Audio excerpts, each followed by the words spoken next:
It was just another mundane day at Jefferson High, the kind that blends into a sea of forgettable high school moments. But that day at lunch, something extraordinary was set into motion. A plan, daring and reckless, was hatched among a group of us. A late-night break-in to the school for a clandestine pool party. The idea was thrilling, a perfect escape from the monotony of teenage life. I remember how it all started.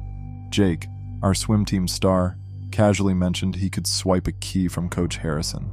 The news spread like wildfire, and soon, a motley crew of 10, including myself, was in. Among us was the new girl, Emily. She was an enigma, her face plain yet striking, her presence almost ghostly. She rarely spoke, but when she did, her voice was a soft whisper, barely audible over the cafeteria's din. She had moved here from Utah, or so the rumors went. No one really knew much about her. "Friday night," Jake declared, his eyes gleaming with mischief. "We meet at my place, then head to the school." The plan was simple. We told our parents we were sleeping over at a friend's house, gathered some liquor and cigarettes, and split into 2 cars. Emily was there, quieter than ever, but her eyes held a flicker of excitement. The night was dark, the air crisp as we parked on the lower baseball field and made our way to the back entrance of the school. My heart pounded in my chest, a mix of fear and exhilaration. The key turned in the lock with a satisfying click, and we slipped inside, descending the stairs to the locker rooms. "Let's go through the girls' locker room," someone suggested, a chorus of laughter following. The pool area was eerily still as we entered. We wasted no time, breaking out the liquor and diving into the pool. The night unfolded in a blur of alcohol-fueled antics.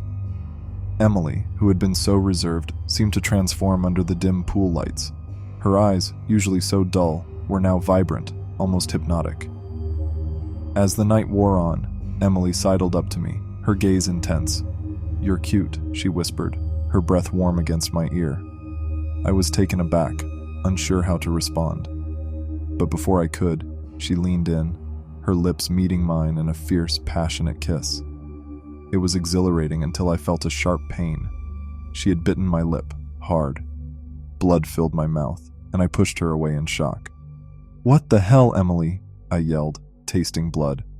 The others gathered around, their laughter turning to concern as they saw the blood. Emily stood apart, a twisted smile on her lips, her eyes gleaming unnaturally in the dim light. Then, without warning, she pulled something from her pocket, a large, grotesque slug. She kissed it, her bloodied mouth leaving a crimson stain on its slimy skin. With a manic laugh, she hurled it into the pool. Panic erupted. The water churned as something massive and dark moved beneath the surface. A colossal slug, its teeth bared, emerged, slithering towards Emily with a grotesque affection. "It must feed," Emily said, her voice chillingly calm.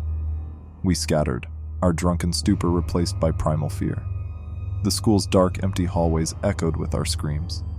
The slug, monstrously large, burst through the locker room door, its grotesque body sliding along the wet floor. We sprinted, slipping and sliding, our only thought to reach the cars. Behind us, the slug's wet slithering grew louder, closer. I dared a glance back and saw Emily, several floors up, watching us with a twisted smile. Somehow, we made it outside. The cool night air, a stark contrast to the nightmare inside. We piled into the cars, hearts racing, and sped away. In the rearview mirror, Emily stood alone outside the school, a solitary figure under a single light. No sign of the monstrous slug. The next morning was a haze of confusion and fear. What could we say? That we broke into the school and were attacked by a giant slug? No one would believe us. The boy with the bitten lip concocted a story about tripping and hitting a wall. The police were at school on Monday, asking questions. Emily was there too, smirking at us as if sharing a dark secret.